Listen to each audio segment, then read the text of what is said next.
Welcome, everyone, and pleased to be joined by NABC Executive Director Craig Robinson. I'm Andy Katz, and Craig, major news out of the NCAA, which probably was expected at some point, and that's the decision to move the entire 2021 NCAA tournament to one region, likely the state of Indiana, and probably the greater Indianapolis metro area, the home of this year's Final Four, Lucas Oil Stadium, which Dan Gavitt did say that that's the plan, is still to have the Final Four there. So we're anticipating at some point in December an official announcement that it will be state of Indiana and likely the metro Indy area. What was your reaction to this decision? Well, Andy, and it's great to be with you as always. And I just got to tell you, when I heard Dan Gavitt make that announcement, my initial reaction was of surprise that he did it this early, and just I was thoroughly thrilled that they decided to do it sort of in this controlled environment. And the reason is number one is, when you're thinking about the health and safety of the players involved, when you're thinking about the health and safety of the coaches and their communities right around these teams, it's just the right thing to do. And then secondly, I just love the fact that our game is continually evolving and being more proactive rather than reactive. So I was really excited to hear the news. I mean, obviously, trying to put on a tournament as complex as the NCAA tournament in 13 different places with 13 different, local health protocols is almost impossible. Obviously, when there's no pandemic, it's not that easy. Now you throw in a pandemic, and it's almost implausible. So now we know there's a definite destination.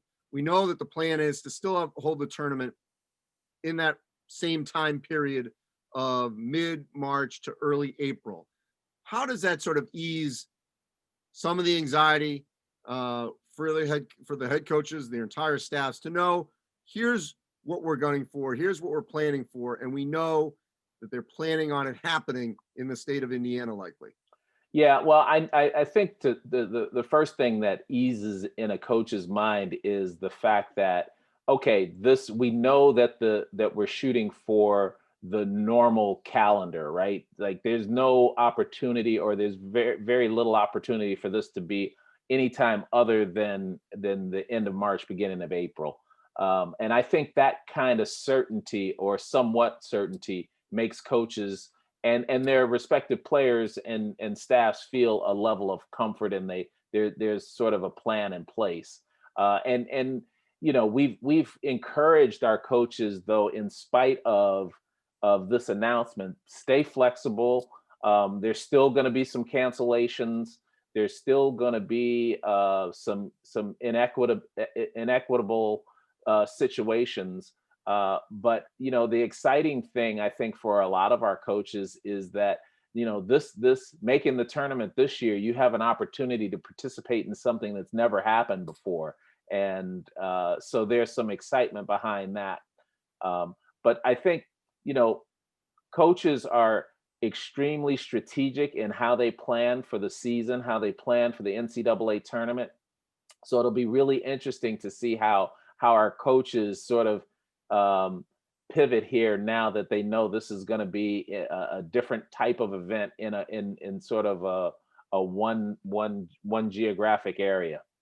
Well, the other thing too is that the actual tournament, when we get there, will be like no other, in that we're not going to worry about how close you are to a certain city for your region, whether or not one team's path is easier, because it's going to be a true seeding 1 to 68, and everyone's basically going to have an equal shot of those top seeds to get to a potential Final Four. And so I think that aspect of looking at who got favored, who didn't, whether certain schools are always playing close to home, we're taking that completely out and putting everything in Indiana. How much do you think that will lower the temperature as well?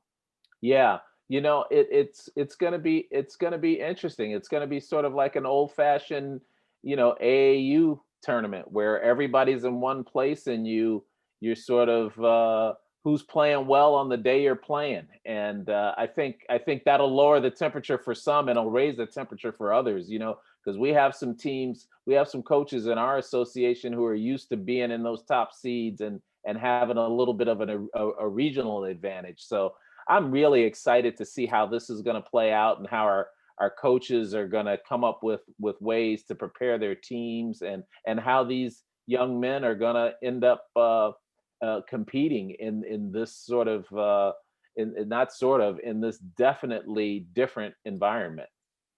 So, Craig, the season starts next week. Finally, first time since mid-March, and it seems like coaches have embraced masking. We're going to see logistically the way the benches are spread out, officials wearing masks when they communicate, whistles even having its own little sort of bubble around them, and players on the bench or anyone on the bench in a mask. We know this is all going to happen. They've all known it's going to happen. How do you anticipate the interaction between coaches, officials, and players over the first few weeks of the season? Yeah, Andy, I think there's going to be a real feeling out process, and knowing our coaches and as I do, I think there will be a bit of camaraderie between the opposing coaches. There'll be some camaraderie between the officials because everybody is in an unusual and unique environment, and what we are counseling our coaches is that with very few people in the fans, if not no people in the no fans in the seats, we will be able to hear everything these guys say. So I think it'll be a haunting environment for guys at first, but I think what'll happen is you'll see everybody, officials, coaches, players, all ease into back into their normal routine of just actually playing the game. And I was talking to one of our players on the Player Development Coalition, and he really thinks that this will be helpful for a lot of guys because there are some guys who are nervous playing in front of big crowds, and having a smaller crowd may make the players have a little bit more of a comfort level. Craig, the other thing I was thinking is that how critical is it for these coaches to sort of stay in their lane, coach the game, deal with your players? There's going to be plenty to deal with on all aspects of managing a basketball game and your players and your staff through an unbelievable time versus suddenly putting on your white lab coat and your medical hat when you do not have that degree. How much should these coaches basically like put those blinders on, deal with everything that you can control over the first couple of weeks here? Yeah. Well, I think you're talking about, how we coaches are. We think we can control everything, but we cannot control this virus. What we can control is the behavior of our teams, and I think our coaches are doing a really good job with that, sort of socially mandating how to navigate through this environment. I think we're doing a good job of that, but we aren't in the business of trying to decide on contact tracing or vaccines or anything like that. We're good at coaching, and that's what we're going to do, and we're good at being leaders for our players and keeping them on the straight and narrow until we can get through to the end of the season is job one. Yeah, we've seen that in other sports, Craig, where suddenly coaches have earned their doctoral degrees in the medical field rather quickly, and suddenly have become experts on how many people should be in the stands and whether or not they should mask. So yes, I think this is critical because we can't have other distractions. Got to focus on the task at hand, which is managing a very difficult situation, and the players are going to have to obviously deal with if they've been out or if they have to go out, and the mental health aspect of that and getting them back onto the playing court. And that's that one last thing that, especially these teams that might have been sidelined here in these couple of weeks before the start of the season, or may miss the first week of the season. What would be your advice to those staffs as they try to amp up rather quickly to sort of catch up if they end up missing, maybe the first week of the season? Yeah, well, it all depends on the protocols at the state and local level and counties and how and schools how what their protocols are. But the real advice is two things. One, make sure your players are mentally ready to come back. And this has been really tough for a lot of players, and just being in their dorm rooms, being in their gym, and that's it. So make sure they're mentally prepared to come back. And then secondly, take advantage of the physical things you can do as guys are feeling better.